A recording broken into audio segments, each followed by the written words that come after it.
Student chemistry with प्रवेश में आपका स्वागत है। और इस समय सॉल्यूशंस के सेकेंड पार्ट पे वर्क होना है।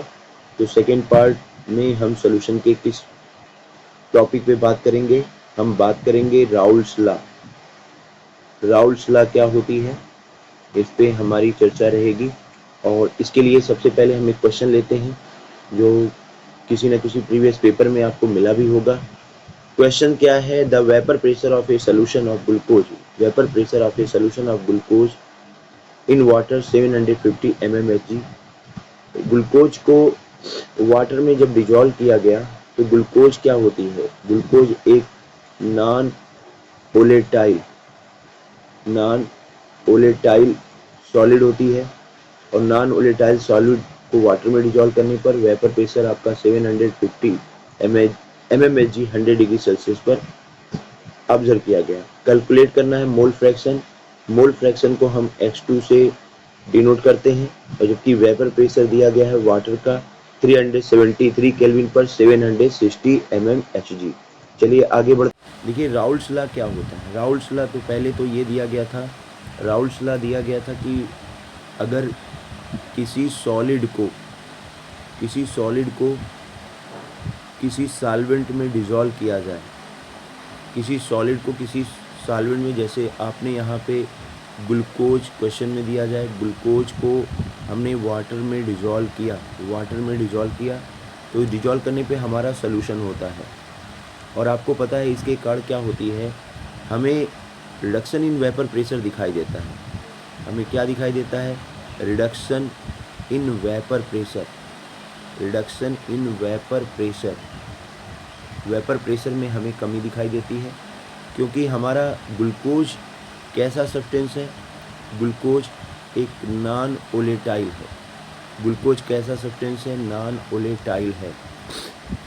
तो जब प्योर स्टेट में वाटर होगी, प्योर स्टेट में अगर प्योर स्टेट में वाटर ली गई है तो ये फुल्ली सॉल्वेंट है, उस समय इसका वेपर प्रेशर आप क्या कह सकते हैं? वेपर प्रेशर इसका मैक्सिमम होगा। वेपर प्रेशर इसका क्या होगा? मैक्सिमम होगा। लेकिन अगर आपने नॉन वोलेटाइल सब्सटेंस को डिजोल्व किया तो वेपर प्रेशर में कमी देखने को मिलती है। वेपर प्रेशर हमारा क्या होता है? वेपर प्रेशर हमारा लेस हो जाता है, कम हो जाता है, लेस होता है than vapour pressure of pure solvent. ये ध्यान दीजिएगा।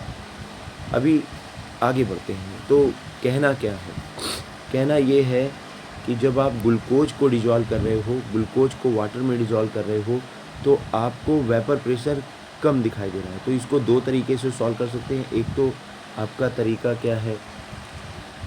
एक तो तरीका ये है कि आप P1 equal to P1 not x1 से लिखिए, जहाँ P1 ये वेपर प्रेशर है of water, vapour pressure of water in solution. वहीं आपका P1 नॉट क्या है? ये भी वेपर प्रेशर है ऑफ वाटर, लेकिन in pure state right at a given temperature. और x1 क्या है? ये आपका मोल फ्रैक्शन है, ये मोल फ्रैक्शन ऑफ वाटर है। तो P1 की वैल्यू रख दीजिए, P1 नॉट की वैल्यू रख दीजिए। और इस तरीके से आप x1 को निकाल सकते हैं। x1 को निकालेंगे, ये आ जाएगा P1 नॉट, सॉरी ये आ जाएगा आपका P1 अपान P1 नॉट।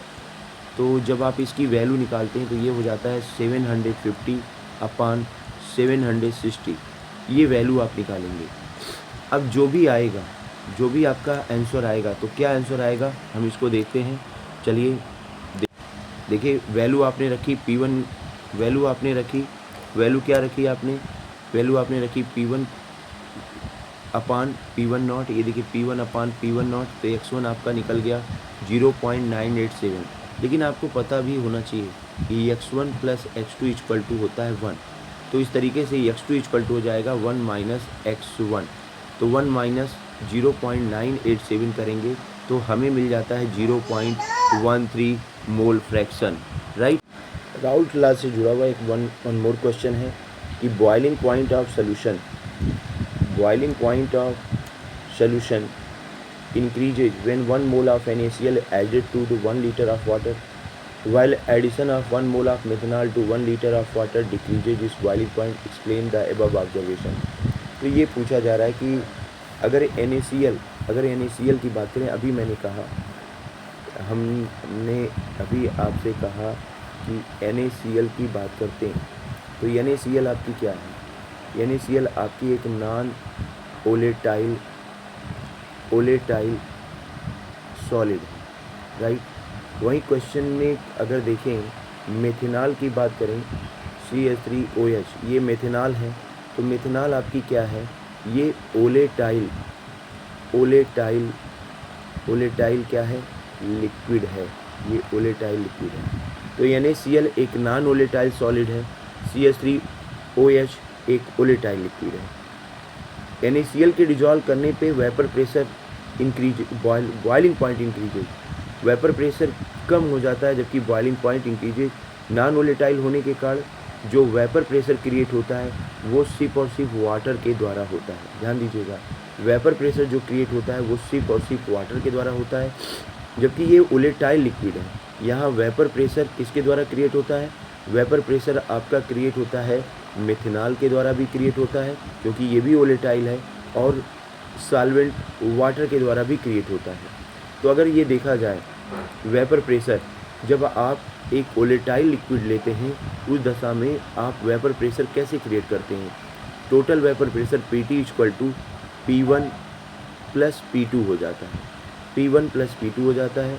तो आप ये देख रहे हो P1 + P2, यानी हम लिख सकते हैं P1 X1 + P2 X2। तो वेपर प्रेशर कहीं ना कहीं वेपर प्रेशर आपका क्या होगा? ये वेपर प्रेशर आपका इंक्रीज होगा, और जब वेपर प्रेशर इंक्रीज होगा तो आपको पता है कि इसकी बॉइलिंग पॉइंट क्या हो जाएगी? इसकी बॉइलिंग पॉइंट डिक्रीज हो जाएगी।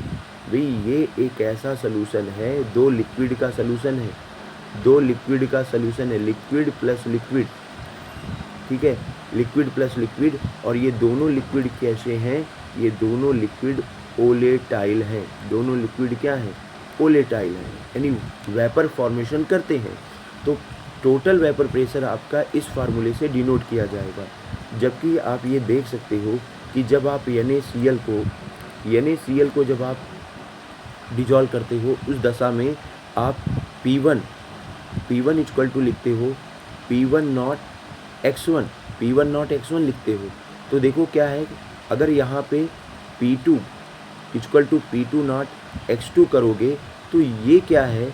ये एक ऐसा सब्सटेंस है जो नॉन ओलेटाइल है, और नॉन ओलेटाइल होने के कारण इस कंपोनेंट यानी NaCl के द्वारा वेपर फॉर्मेशन नहीं होता है। तो टोटल वेपर प्रेशर इस दशा में PT = P1 के बराबर होता है। तो अगर वेपर प्रेशर कम है तो आपकी बॉइलिंग पॉइंट स्वाभाविक रूप से क्या हो जाएगी? वो इंक्रीजेज। तो इस तरीके से राउल्ट लॉ से जुड़े हुए क्वेश्चन आपको दिए जाते हैं। और वीडियो अच्छा लगे तो लाइक, शेयर और सब्सक्राइब जरूर करें। धन्यवाद।